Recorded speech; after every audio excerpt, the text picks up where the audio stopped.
अस्सलाम वालेकुम। अच्छा, तो इस वीडियो में हम बात करेंगे एंटी हिस्टामिन ड्रग्स के बारे में कि एंटी हिस्टामिन जो हैं वो क्या होते हैं। और मतलब इसमें हम सबसे पहले डिस्क्रिप्शन की बात करेंगे, थोड़ा सा हिस्टामिन के बारे में बता देंगे। फिर रिसेप्टर्स के बारे में बात करेंगे। फिर एक्शन ऑफ रिसेप्टर्स जो कि हिस्टामिन के हैं उनके बारे में। फिर ड्रग्स की क्लासिफिकेशन। फिर मोड ऑफ एक्शन और फिर साइड इफ़ेक्ट्स के बारे में बात करेंगे। तो ये वीडियो बिल्कुल आपको देखने के बाद किताब खोलने की ज़रूरत भी नहीं पड़ेगी। और स्पेशली मेरा एक स्टूडेंट है ज़ियाउद्दीन मेडिकल कॉलेज से, और ये मैं उनको डेडिकेट करूँगा क्योंकि उनके रिक्वेस्ट की वजह से ये वीडियो बना रहा हूँ मैं। तो स्टार्ट करते हैं सबसे पहले कि एंटी हिस्टामिन ड्रग्स होते क्या हैं। तो एंटी वर्ड तो उलट होता है, लेकिन हिस्टामिन्स क्या होते हैं, ठीक है। सबसे पहले कि हिस्टामिन एक केमिकल है, ठीक है। ये हिस्टामिन प्रोड्यूस कैसे होता है, ठीक है। तो मैं स्टार्ट करता हूँ कि हिस्टामिन इज प्रोड्यूस्ड या सेंथिसाइज्ड बाय, ठीक है, डीकार्बोक्सिलेशन ऑफ अमाइनो एसिड। कौन सा अमाइनो एसिड? हिस्टाडीन, ठीक है, हिस्टाडीन। हिस्टाडीन अमाइनो एसिड है।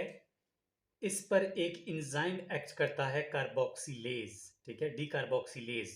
फिर इसको डीकार्बोक्सिलेशन कहते हैं, ठीक है। डीकार्बोक्सिलेज इंजाइम इस पे एक्ट करता है। डीकार्बोक्सी डीकार्बोक्सिलेज इस पे एक्ट करता है और कन्वर्ट कर देता है इसको हिस्टामीन के अंदर। और ये हिस्टामीन जो है ये जाके स्टोर हो जाता है, ठीक है। क्या होता है? ये जाके स्टोर हो जाता है, stored in mast cell and basophil cells. उनके अंदर जाके स्टोर्ड हो जाता है इन फॉर्म ऑफ ग्रेन्यूल्स, ठीक है। ग्रेन्यूल्स के फॉर्म में जाके क्या हो जाता है? स्टोर हो जाता है।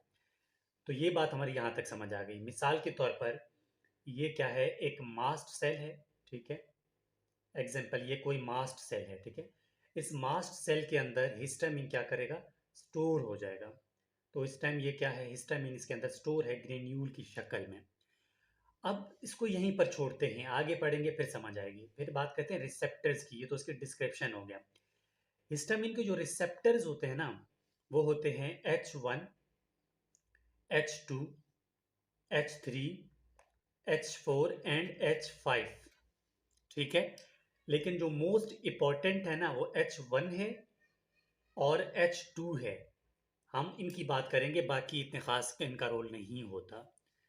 तो H1 रिसेप्टर जो हैं, ठीक है, H1 रिसेप्टर, इनकी लोकेशन की बात करें सबसे पहले, ठीक है, ये कहाँ मौजूद हैं।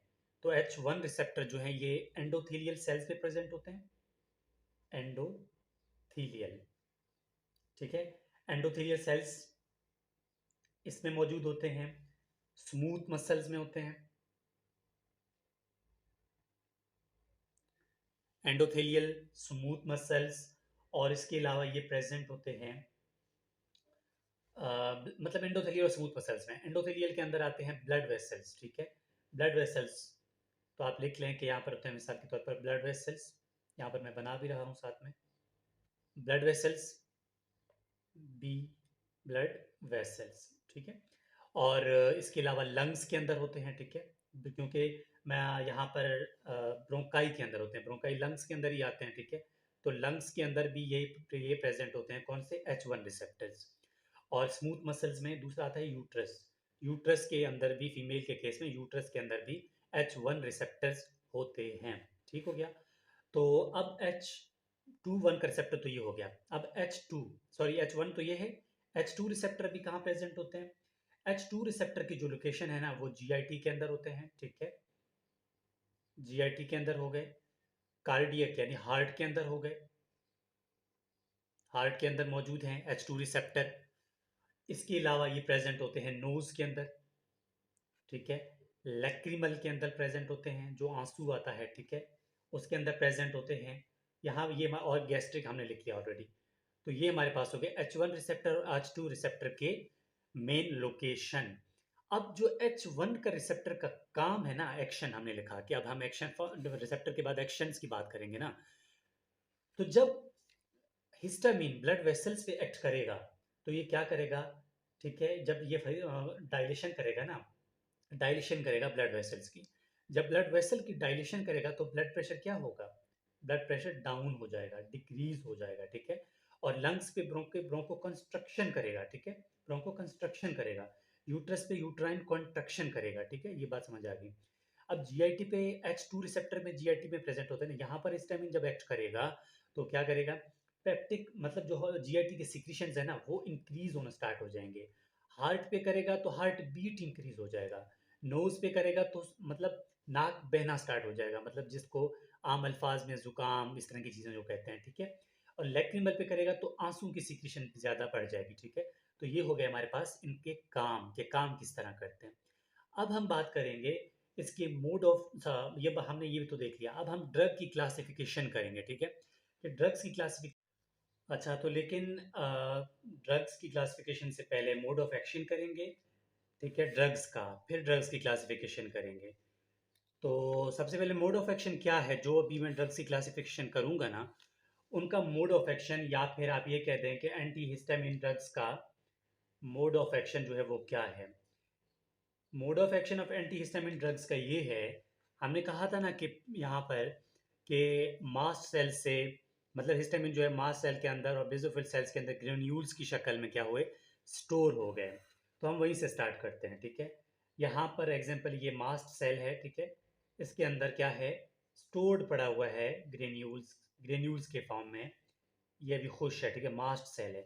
इसके अंदर क्या प्रेजेंट है, हिस्टामीन प्रेजेंट है, मतलब ग्रेन्यूल की शक्ल में प्रेजेंट है, मौजूद है।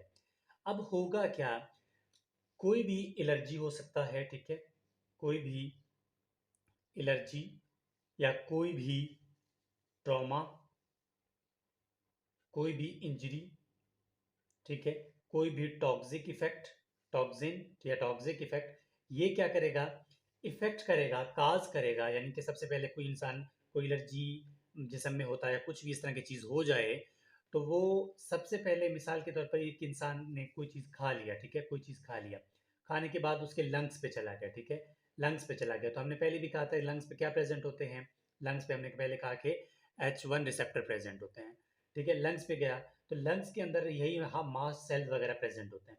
ये ये जैसे ही इस पे एक्ट करेगा ना ये एलर्जी, आज जैसे ही इस मास्ट सेल पे रिसेप्टर यहाँ पर इस तरह जो इसके रिसेप्टर्स होते हैं, जैसे ही आके मास्ट सेल पे एक्ट करेगा, जुड़ जाएगा, तो मास्ट सेल बर्स्ट करेगा, किस चीज़ से, टूट कर हिस्टामीन प्रोड्यूस करेगा, हिस्टामीन जो है बाहर आएगा।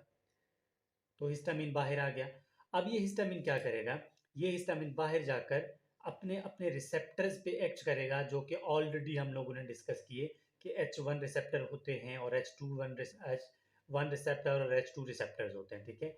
और H1 कहाँ कहाँ होते हैं, अगर ब्लड वेसल्स पे होंगे तो वे जो डायलेशन करेगा, लंग्स पे करे, लंग्स पे होगा तो वे जो ये अपनापन, ठीक है, ब्रोंको कंस्ट्रक्शन करेगा, अगर यूट्रस पे होगा तो कॉन्ट्रैक्शन करेगा, ठीक है।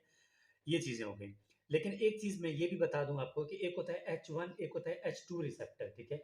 H1 रिसेप्टर जो है ना ये क्या करेगा, जो है एलर्जी से रिलेटेड है, और H2 रिसेप्टर जो है वो आगे से हम थोड़ा-सा इसको देख लेंगे। तो अभी टाइप अब हम बात करेंगे आगे ड्रग्स की क्लासिफिकेशन के बारे में, फिर आपको डिटेल के साथ एक रिव्यू जो है जो चीज़ पढ़ा उसको रिकैप करेंगे। तो अब मैं बात करूँगा क्लासिफिकेशंस ऑफ ड्रग्स के बारे में, यानी कि हमारे पास जो क्लासिफिकेशन है ड्रग्स का वो क्या क्या है और किस तरह है। Classification of antihistamine drugs. Classification जो ड्रग्स की जो है ना, इसको हम दो जनरेशन पे डिवाइड करते हैं, फर्स्ट जनरेशन और सेकंड जनरेशन। या फिर यानी सबसे पहले तो इसका मेन क्लासिफिकेशन ये है कि एक हम पढ़ते हैं H1 रिसेप्टर ब्लॉकर, क्योंकि हमने H1 रिसेप्टर को ब्लॉक करना है ना, रिसेप्टर ब्लॉक होगा तभी तो काम नहीं होगा आगे। और दूसरा जो है H2 रिसेप्टर ब्लॉकर होता है, H2 रिसेप्टर बी मतलब ब्लॉकर।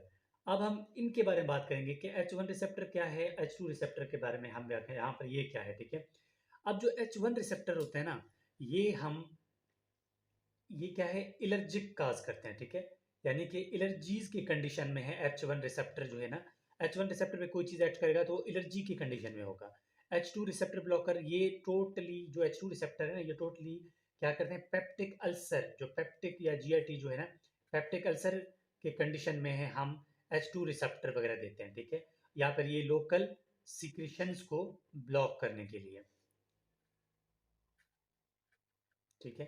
अब इसकी क्लासिफिकेशन से डिटेल आपको सही तरह समझ आ जाएगी। तो इसकी जो क्लासिफिकेशन है, अब स्टार्ट करते हैं इसकी main classification. H1 receptor, H2 को फिलहाल छोड़ दें। H1 रिसेप्टर के अंदर दो तरह की क्लासिफिकेशन है, फर्स्ट जनरेशन और सेकंड जनरेशन। इसको फिलहाल भूल जाएं, छोड़ दें, ठीक है। सेकंड जनरेशन, फर्स्ट जनरेशन और सेकंड जनरेशन हम पढ़ रहे हैं H1 रिसेप्टर का, ठीक है, H1 रिसेप्टर ब्लॉकर का या फिर H1 रिसेप्टर एंटागोनिस्ट का, ठीक है। तो सबसे पहली बात कि H1 रिसेप्टर का फर्स्ट जनरेशन, तो आपको यहाँ पर फार्मूला याद रखना पड़ेगा। सबसे पहले पी एच डी, ठीक है, या फिर डी का स्क्वायर, ये याद कर लें। तो पहले इनके नाम लिख लेते हैं। सबसे पहला जो ड्रग है इसको बोलते हैं प्रोमेथाजीन, प्रोमेथाजीन। प्रोमेथाजीन जो है ये फिनरगान के नाम से आता है, सीरप फिनरगान, ठीक है। फिनरगान, फिनरगान, ये बच्चों में अक्सर देते हैं, ठीक है, सिर्फ फिनरगान के नाम से आता है। एच का मतलब है हाइड्रोक्स, ये है हाइड्रोक्सीजीन, हाइड्रोक्सीजीन, हाइड्रोक्सीजीन। फिर डी का मतलब है डाइमाइन हाइड्रोक्सिनेट, डाइमाइन हाइड्रोनेट। और थर्ड के बाद चौथे डी का मतलब सेकंड डी है, सेकंड डी का मतलब है डाई फिनहाइड्रामाइन, ठीक है। और ये जो हमने नाम लिखे ना, ये डाइमिन हाइड्रोनेट, ये ग्रेविनेट के नाम से आता है। ग्रेविनेट का नाम तो सुना होगा आपने, ठीक है। ये बात हो गई। अब अगला फार्मूला आप याद रखें, पीएमसी। फिर मैं कुछ बताऊंगा कि इनको अलग अलग मैं क्यों लिख रहा हूँ, ठीक है। पीएमसी, पीएमसी के नाम से सबसे पहला पी जो है, ये है फिनेरामाइन, PHENIR, फिनेरामाइन। ये आता है टैबलेट एवल के नाम से, ठीक है, टैबलेट एवल के नाम से। और एम का मतलब है, पीएमसी है ना, एम का मतलब है मैकलीजेन, मैकलीजेन, ठीक है। और सी का मतलब है क्लोरफेनिरामाइन, एक फेनिरामाइन था, एक क्लोरफेनिरामाइन है, ठीक है, पीएमसी। नेक्स्ट आपने याद रखना है फार्मूला डीसी, ठीक है, ये फर्स्ट जनरेशन की बात हो रही है। डीसी में सबसे पहले आप याद रखें डेक्सक्लोरा, डेक्सक्लोरा फेनिरामाइन, फेनिरामाइन। और सी का मतलब है क्लेमेस्टीन, क्लेमास्टीन, ठीक है, क्लेमास्टीन। ये बात हो गई। अब मैंने सेकंड जनरेशन को अभी करेंगे। सबसे पहली बात ये है कि मैंने इसको अलग अलग क्यों बताया, मतलब मैंने पीएचडी करवाया, फिर पीएमसी करवाया, फिर डीसी क्यों करवाया। वो इसलिए क्योंकि जो पीएचडी वाले हैं ना, इनको बोलते हैं ये मोस्ट यानी हाईली सेडेटिव्स हैं, ठीक है, हाईली सेडेटिव्स, यानी कि नींद काज करवाते हैं, ठीक है, इसलिए बोलते हैं कि आप रात को खाएं या दिन को खाएं। और जो दरमियान में लिखे ना, ये मॉडरेट, मॉडरेट सेडेटिव है, कम है उसके निस्बत। और ये माइल्ड हैं, ठीक है, जो लास्ट वाले हैं ना, ये माइल्ड सेडेटिव्स हैं, ठीक है। ये बात हो गई। तो अब हम सेकंड जनरेशन की बात करेंगे, ठीक है। सेकंड जनरेशन इंपॉर्टेंट है, आसान है। हम अक्सर आपने देखा होगा कि हम एलर्जिक की कंडीशन में सेकंड जनरेशन देते हैं, फर्स्ट जनरेशन नहीं देते, ठीक है। सेकंड जनरेशन इसलिए देते हैं क्योंकि वो नॉर्मल है और ज़्यादा महंगी भी नहीं है और इतने साइड इफेक्ट्स भी नहीं है। ये देखिए इनकी मेन साइड इफेक्ट तो अभी से नज़र आ रही है कि ये CNS को डिप्रेस करते हैं, ठीक है, तो इनका साइड इफेक्ट भी है। तो सेकंड जनरेशन के अंदर जो हमारे पास ड्रग्स आते हैं ना, उनमें उनका नाम मैं यहाँ पर लिख रहा हूँ। इनकी कोई भी क्लासिफिकेशन दूसरी तरह से नहीं है, सिंपल नाम्स हैं। सबसे पहले सिट्राजीन है, सिट्राजीन, ठीक है। सेकंड जो है लीवोसिट्राजीन, लीवोसिट्राजीन। इनको नाम याद रखने का फार्मूला आप याद रख सकते हैं, क्लेफ, CLEF, क्लेफ, ठीक है। लियोसिट्राजीन है, यानी कि सी था फिर एल था फिर ई है, इसका मतलब है इबास्टीन, इबास्टीन, जो कि कैस्टीन के नाम से आता है, ठीक है। फिर आगे एफ है, फीमो, सॉरी, फैक्सो, फैक्सोफेनाडीन, फैक्सोफेनाडीन फैक्सेड के नाम से आता है। नेक्स्ट है लोराटाइडिन, लोराटाइडिन। उससे नेक्स्ट है डेस्लो, डेस्लो, डेस्लोराटाइडिन, डेस्लोराटाइडिन, ठीक है। लोराटाइडिन एंड डेस्लोराटाइडिन, ठीक हो गया, ये बात हो गई। और ये हमारे पास ये फाइनली ये हो गया, ठीक है। ये तो हमारे हो गए सेकंड जनरेशन, मतलब हमने H1 रिसेप्टर भी कर लिए, H1 रिसेप्टर के अंदर फर्स्ट जनरेशन सेकंड जनरेशन कर लिया। H2 receptor not important, important नहीं है, लेकिन हम इसको H2 रिसेप्टर ब्लॉकर इनको यहाँ पर लिखेंगे क्योंकि पेप्टिक अल्सर वगैरह में ये चीज़ें दी जाती हैं। तो इनमें पहला जो ड्रग है ये बहुत आसान है, जिसमें सब में टाइडिन आएगा लास्ट में, रेनिटाइडिन, फेमोटाइडिन, रेनिटाइडिन, फेमोटाइडिन, और है नेजाटाइडिन, नीजाटाइडिन, लास्ट में आता है सेमीटाइडिन, ठीक है। ये सिर्फ हम कहाँ देते हैं, GIT के कंडीशंस में, ठीक है। और आपको रेनिटाइडिन और सेमीटाइडिन का फर्क आना चाहिए, पेपर में अक्सर पूछते हैं। लास्ट में इसके साइड इफेक्ट्स की बात करें तो सब ड्रग्स की साइड इफेक्ट्स में सबसे पहले आप लिखेंगे कि ये क्या कहते हैं, स्लीपलेसनेस काज करता है, ठीक है। स्लीप इंड्यूस भी करवा सकते हैं, स्लीप डिक्रीज भी करवा सकते हैं, ठीक है। और ये इसके अलावा ये क्या कर सकते हैं, डिजीनेस काज करेंगे, डिजीनेस करेंगे, ड्राई माउथ काज कर सकते हैं, ठीक है। ब्लड प्रेशर लो, BP को लो काज करवाएंगे, ठीक है। तो ये हमारे पास हो गए लास्ट सारा डिटेल क्लासिफिकेशन ऑफ एंटीहिस्टामीन्स और इसके साइड इफेक्ट्स वगैरह के सब के। तो मैंने जल्दी जल्दी में करवा लिए क्योंकि फिर वीडियो लेंथी ना हो जाए, इसलिए मैंने राइटिंग का भी ख्याल नहीं रखा, बस टू द पॉइंट जल्दी बाहर काम करवाया। तो कोई भी कन्फ्यूजन हो तो आप लोग पूछ सकते हैं, व्हाट्सएप का नंबर डिस्क्रिप्शन में दे दिया है, और या फिर कमेंट बॉक्स में भी आप पूछ सकते हैं। तो होपफुली यहाँ तक आपको सारी डिटेल समझ आ गई होगी। तो कोई भी कन्फ्यूजन होगा तो आप लोग पूछ सकते हैं। तो आसान है, इतना मुश्किल नहीं है, तो आप पढ़ लेना, आसान है, बिल्कुल समझ आ जाएगी। तो एंटी हिस्टामिन ड्रग सबसे पहले क्लासिफिकेशन, मतलब डिस्क्रिप्शन, रिसेप्टर, रिसेप्टर के एक्शन के बारे में बात की, फिर drug classification, mode of action और साइड इफेक्ट सारा बता दिया। तो कोई भी सब कन्फ्यूजन है तो बार बार कह रहा हूँ, आप लोग पूछ सकते हैं। Thank you.